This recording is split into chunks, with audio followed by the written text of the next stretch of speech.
योगी अभिनंदन। गुरु है तो ज्ञान है, गुरु है तो मान है। अब मैं अपने गुरुजनों को दीप प्रज्वलन एवं माल्यार्पण के लिए सादर आमंत्रित करती हूँ। कृपया आप सभी अपने अपने स्थान पर खड़े हो जाएं।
गुरु ही ब्रह्मा है जो अपने शिष्यों को नया जन्म देते हैं।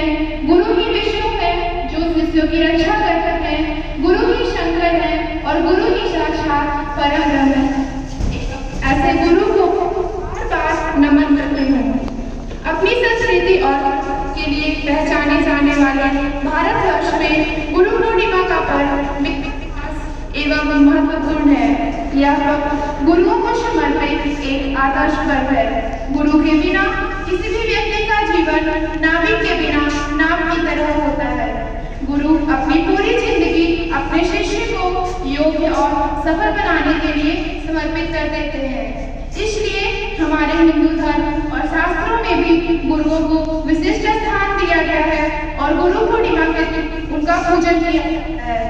आज पूरा भारतवर्ष गुरु एक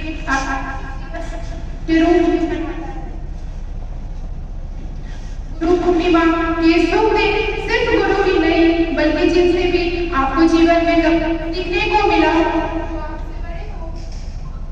उन सभी को गुरु तुल्य समझकर उनका सम्मान करना चाहिए एवं उनसे जिस मन में सम्मान होता है, जिसके प्रति मन में सम्मान होता है, जिसकी डांट में भी अद्भुत होता है, जन्म देते हैं कई महान शख्सियतों को, वो गुरु तो सब धन्यवाद एवं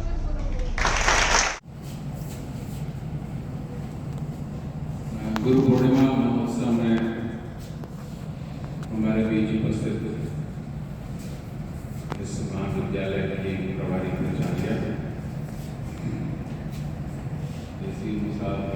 डॉक्टर चंद्रन, इस महाविद्यालय के चिकित्सक शिक्षक एवं प्यारे विद्यार्थी,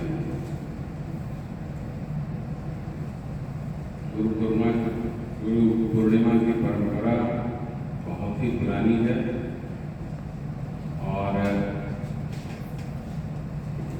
ऐसा कहते हैं कि गुरु ब्रह्मा गुरु विष्णु गुरुदेव महेश्वर गुरु साक्षात परम ब्रह्म तस्मै श्री गुरुवे नमः। गुरु तो ब्रह्मा हैं, गुरु ही विष्णु हैं और गुरु भगवान शंकर हैं। गुरु तो साक्षात परम ब्रह्म हैं। ऐसे गुरु को नमस्कार करना चाहिए। तो इस गुरु पूर्णिमा के अवसर पर मैं सारे गुरुओं को नमन करता हूँ और हमारे यहाँ जो गुरु शिष्य की परंपरा है वो वैदिक काल से चली आ रही है। एक शब्द है कन्वोकेशन, जिसमें शिक्षा की समाप्ति के बाद एक समारोह में उपाधि दी जाती है। तो उस कन्वोकेशन का हिंदी क्या होता है? उसका हिंदी है दीक्षांत। जबकि वो शिक्षा के बाद दी जाती है तो उसे तो होना चाहिए था शिक्षांत, लेकिन शिक्षांत नहीं है, वो दीक्षांत समारोह है। तो गुरु की आवश्यकता सिर्फ शिक्षा के लिए नहीं, दीक्षा के लिए भी होती है। शिक्षा में जैसे विद्या को हम लोग दो कैटेगरी में रख सकते हैं, एक विद्या है और एक अविद्या है। अविद्या का मतलब कुछ निगेटिव नहीं है। जैसे विद्या हुई, जब हम लोग मेडिसिन पढ़ते हैं, हम लोग मेडिसिन के छात्र हैं, तो वो हम कभी भी सीख सकते हैं, कैसे भी सीख सकते हैं, किसी भी पुस्तक से सीख सकते हैं, आजकल तो गूगल पर भी है। तो वो विद्या है जिसे हम प्राप्त करते हैं। लेकिन गुरु की आवश्यकता तब होती है जब हमें उनसे दीक्षा लेनी होती है। तो वो दीक्षा जो है वो आध्यात्मिक चीज है, एक इंट्यूशन आपने पैदा करता है। आप मेडिसिन पढ़ के भी कोई बहुत अच्छा क्लिनिशियन बन जाता है, वही पढ़ाई करते हैं। तो वो जो अंदर से एक इंट्यूशन जो गुरु से दीक्षा के बाद ही प्राप्त हो सकती है, वो उसके लिए गुरु की आवश्यकता है। और इसीलिए गुरु शिष्य की परंपरा भारतीय संस्कारों में, भारतीय संस्कृति में गुरु शिष्य की परंपरा रही है। और उस परंपरा का निर्वहन करते हुए आज के दिन हम अपने समस्त गुरुओं को नमन करते हैं, उनका अभिनंदन करते हैं।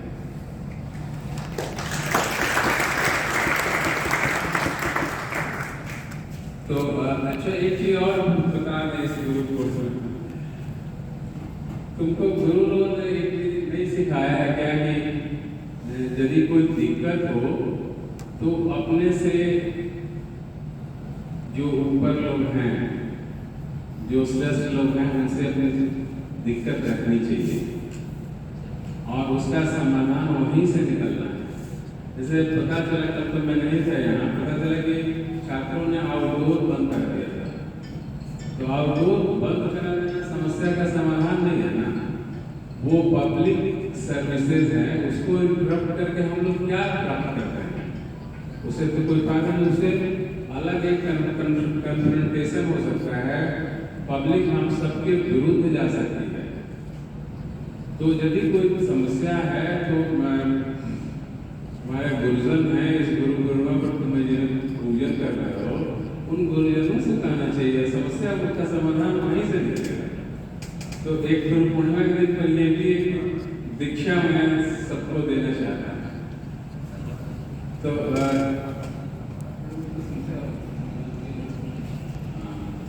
वो चीजें हैं, वो छोटी मोटी चीजें वो आती है जीवन में, तो उसका समाधान हम लोग निकालने के लिए सक्षम है।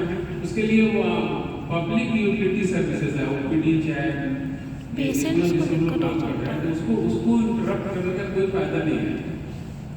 उससे हम लोग समस्या को और बढ़ा ही नहीं देगा। तो वो ये ऐसा काम नहीं करना चाहिए। तो ठीक है, आप लोग गुरु पूर्णिमा के अवसर पर गुरुओं की पूजा की, गुरुओं की तरफ से आपको बहुत बहुत आशीर्वाद। Thank you sir. धन्यवाद।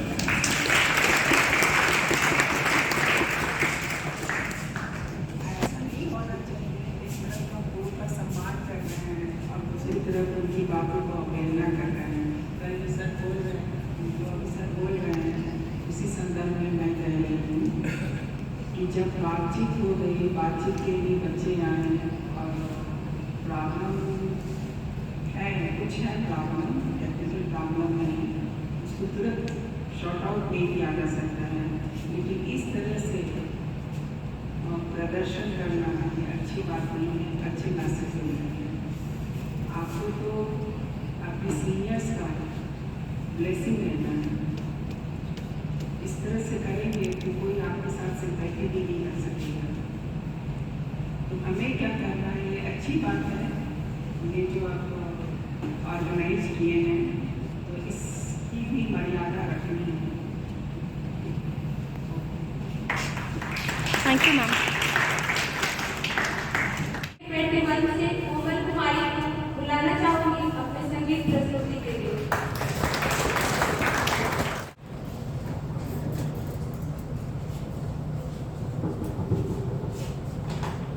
सुप्रभात सभी को। मैं कोमल 2021 बैच इस गुरु पूर्णिमा के शुभ अवसर पर आप सभी का स्वागत करती हूँ। मैं चंद शब्दों और गाने के माध्यम से अपने मन की अभिव्यक्ति को प्रकट करना चाहती हूँ, जो इस प्रकार है। ये तन विस्की वे लगी गुरु अमृत की खान, ये तन विस्की वे लगी गुरु अमृत की खान, शीश कटाऊं तो गुरु मिले तो भी सस्ता जा, तो भी सस्ता जा। किसी ने सच ही कहा है कि जीवन में अगर गुरु है ना, तो शीश कटाने की बात आ जाए तो वो सौदा सस्ता ही होगा। जब जाते हैं वो दिए की तरह कई जीवन रोशन कर जाते हैं। कुछ इसी तरह से हर गुरु अपना फर्ज निभाते हैं, अपना फर्ज निभाते हैं। अज्ञान को मिटाकर ज्ञान का दीपक जलाया है। गुरु कृपा से मैंने अनमोल शिक्षा पाया है। जिसे देता है हर व्यक्ति सम्मान, जो करते हैं वीरों का निर्माण, जो बनाते हैं इंसान को इंसान, ऐसे गुरु को हम करते हैं प्रणाम, ऐसे गुरु को हम करते हैं प्रणाम। अब मैं एक गीत डेडिकेट करना चाहूंगी अपने सारे बंधुजनों को। गुरु बड़े सामने मेरे हो गए सपने सच मेरे, वो रहते हरदम पास है विश्वास। गुरु बड़े सामने मेरे हो गए सपने सच मेरे, वो रहते हरदम पास है विश्वास। वो सूरज चांद के उजियारे मिट गए जीवन अंधियारे, वो रहते हरदम पास है विश्वास, वो रहते हरदम पास है विश्वास। कृपा तेरी है जो हम पे, भुला पाएंगे हम कैसे। जिंदगी जो जीवन की रहेंगे तुम बिन कैसे। अंधेरा जब घना छाया तो सूरज बनते ही आए, मेरे जीवन में आशा के किरण से तुम ही बोलाए। गुरु को मैं करूं वंदन तो जीवन बन जाए मधुबन, वो रहते हरदम पास है विश्वास। गुरु अड़ सामने मेरे हो गए सपने सच मेरे, वो रहते हरदम पास है विश्वास। हिमालय शान है तो ऊंचा, समंदर से भी है गहरा, रूप तो है ईश्वर का, तुझसे है जग सारा। सफल हो ये मेरा जीवन, तू मेरे जीवन का दर्पण, वो रहते हरदम पास है विश्वास। गुरु अड़ सामने मेरे हो गए सपने सच मेरे, वो रहते हरदम पास है विश्वास, वो रहते हरदम पास है विश्वास।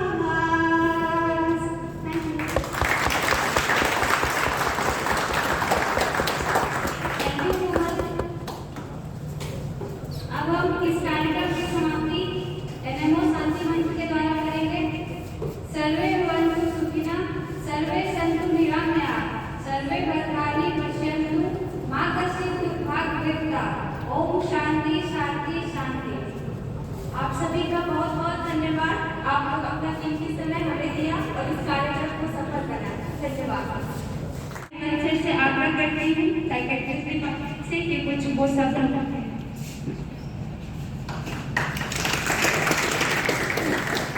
नमस्कार। नमस्कार सर। मंच पर उपस्थित परम आदरणीय प्रसाद मैम, आदरणीय सुप्रिंटेंडेंट सर, अन्य हमारे सभी सामान्य शिक्षकगण एवं छात्र साथी,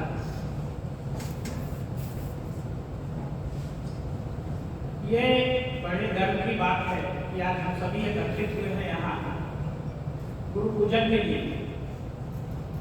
और ये गर्व हमारे अंदर आना चाहिए, क्योंकि ये हमारी परंपरा का, हमारी संस्कृति का एक गंभीर हिस्सा है। इस गर्व और परंपरा के साथ हमारे अंदर एक साधना भी है। ये साधना और प्रेरणा इसलिए आवश्यक है कि आज के जीवन में भटकाव हो, और शिक्षा हमें हमें शिक्षा से दूर ले जा सकती है। और शिक्षा हमारे अंदर तभी कारगर रूप लेती है जब वो एक आंतरिक हो, एक केंद्रित हो, एक दिशा की तरफ ले जाए और सभी परिस्थितियों स्थितियों का ज्ञान, अनुभूति और दर्शन हमारे अंदर कर सके। हम सब उस अवस्था में आते हैं जहां शिक्षा के लिए केवल शिक्षक ही नहीं, आज के युग में भटकाव के लिए बहुत सारे साधन और संसाधन हैं। हमें तो लगता है कि हम उस मोड़ पर आ गए हैं जहां शिक्षक से ज्यादा शिक्षक गूगल बन गया है। और इसका भटकाव इतना है कि क्लास में जितने छात्र नहीं होंगे उस विषय से ज्यादा यूट्यूब पर वो मौजूद होकर वीडियो देख रहे हैं। तो ठीक है, हमें सबको पता है कि ये दुनिया की सबसे बड़ी लाइब्रेरी है गूगल, यहाँ सारी चीजों की जानकारियां हैं। लेकिन सबसे अच्छी बात हमारे सर ने कही कि शुरुआत में जब हम एक बेस तैयार कर लेते हैं, जहाँ हमारे अंदर ये सोचने और समझने की ताकत हो जाती है कि कौन हमारे लिए सबसे ज्यादा जरूरी है, एक लिस्ट होकर, एक टेक्स्ट बुक सेलेक्ट कर या एक शुरुआती ज्ञान को लेकर के, वहां से तो दुनिया में सारी चीजें किसी विषय को लेकर के जब आप स्पेशलिस्ट बनते हैं, सुपर स्पेशलिस्ट बनते हैं, तो सारे रिसर्च पड़े हुए और उनको देखने का माध्यम गूगल है। लेकिन शुरुआती समय में जब हमें केंद्रित रहना है तो सही में हमें टेक्स्ट बुक का, हमें क्लासरूम टीचिंग का, हमारे वार्ड टीचिंग का, सबका महत्व है। हमारे डेमोन्स्ट्रेशन क्लासेस का, हमारे ट्यूटोरियल क्लासेस का एक महत्व है। और उस महत्व में केवल हमारा ज्ञान नहीं है, और भी चीजें हैं। हमें कैसे जीना है, हमें कैसे रहना है, और किस वातावरण में किसके प्रति किस तरह की सोच और व्यवहार हमारे अपने अंदर पैदा करना, ये भी एक शिक्षा छिपी हुई है। तो बहुत सारी चीजें हैं जो हमारे जो एक शुरुआती मेडिकल एजुकेशन है, जो एमबीबीएस के कोर्स है, इसका अर्थ केवल जो मेडिकल साइंस के सब्जेक्ट हैं उन्हें पढ़ना है, उन्हें जानना है। उन विषयों से विषयांतर होते हुए हमें व्यवहारिकता सीखनी है, और ये तभी होगा जब हमें अपने संस्कृति के हिसाब से अपने सोच को मजबूत बनाना होगा। सिर्फ शिक्षा तक सीमित नहीं रखना होगा। आज के समय में एक और बात जो हमें अच्छा छात्र या शिक्षक होने से अड़चन बन के हमारे सामने आ रही है, वो बात है स्ट्रेस। कई बार मेडिकल एजुकेशन का जो प्रारूप है वो लगातार बदल गया है। आजकल जो 2019 के बाद वाले होंगे वो कॉम्पिटेंसी बेस्ड मेडिकल एजुकेशन के थ्रू आएंगे, उनका पढ़ने और पढ़ाने दोनों का तरीका बदला है। तो कहीं न कहीं हमें अगर सीखना है तो दोनों तरह से स्वस्थ रहना होगा, शारीरिक और मानसिक। और जो सबसे बड़ी समस्या इस स्टेज पर आपके लिए आती हो या हम शिक्षकों के लिए आती हो, वो है स्ट्रेस। क्या क्लासरूम में छात्र नहीं आना चाहते, ये टीचर के लिए स्ट्रेस हो सकता है और है। मैं यहाँ 1 सालों से हूँ, बहुत कोशिश की, कोई क्लास अभी तक नहीं ले पाया, हमें खराब लगता है। आज इतना आदर सत्कार आप लोगों की उपस्थिति हमें भी प्रेरित करती है, हमें भी शिक्षा देती है कि हम अपनी जिम्मेदारियों के प्रति भी जागरूक हैं। तो हम कैसे बचे स्ट्रेस से, ये भी आपको सीखना है। और बहुत तरीका है कि आपकी जीवन शैली व्यवस्थित होनी चाहिए। प्रतिदिन की एक्सरसाइज, प्रतिदिन की स्टडी। ये नहीं कि परीक्षा आया तो हम 12, 14, 18 घंटे पढ़ रहे हैं, एग्जाम खत्म हो गया तो किताबों से हमारा नाता था। ये नहीं चलेगा। आप एक नियम सिस्टम बनाइए कि थोड़ी थोड़ी हम प्रतिदिन पढ़ेंगे, कभी थोड़ा ज्यादा कर लेंगे तो छूट गया हो। लेकिन अगर हम ये रेगुलर करेंगे कि कुछ दिन बिल्कुल नहीं पढ़े और लास्ट में सारी चीजें पढ़ लें, तो हमें करना है। तो हमें टाइम मैनेजमेंट सीखना है, हमें एक्सरसाइज सीखनी है, हमें कुछ जीवन शैली को इस तरह से व्यवस्थित करना है कि हम दोनों रूप से स्वस्थ रहें और एक अच्छा चिकित्सक होने के लिए ये बहुत ही आवश्यक है। बहुत सारी बातें हमारे आदरणीय शिक्षकों ने आपको कही हैं, मैं कहीं से वहां तक पहुंच नहीं सकता हूं, अभी मेरा ज्ञान वहां तक, अनुभव वहां तक नहीं है, लेकिन जो छोटी छोटी चीजें हैं, अगर ये बताओ अपने जीवन में एक एक आदतों को आप हर मंथ में बदलते हैं, जो डिजायर्ड बिहेवियर, जो आदत आप चाहते हैं, तो जो 2, 4, 5 चीजें जो आपको परेशान करती रही हैं, उससे आप दूर हो पाएंगे, आप तनाव से दूर हो पाएंगे और एक व्यवस्थित रूप से आपकी जीवन शैली होगी और आप पूरी तरह से सीखने के लिए तैयार होंगे। मुझे हार्दिक खुशी हो रही है आप सबों के चेहरे पर जो ओज है, जो आभा है, जो तेजस्व है, वो मुझे भविष्य के अच्छे चिकित्सकों के रूप में आप सबों के अंदर अभी दिखाई दे रहा है, प्रज्वलित हो रहा है, आभान्वित हो रहा है। तो इन सबों के सबको देखकर आप सबों को मैं बहुत प्रसन्न हूँ और आज जो भी सम्मान आप लोगों की तरफ से मिला है, इसके लिए मैं आप सबों का हार्दिक आभार व्यक्त करता हूँ, अभिनंदन करता हूँ। धन्यवाद।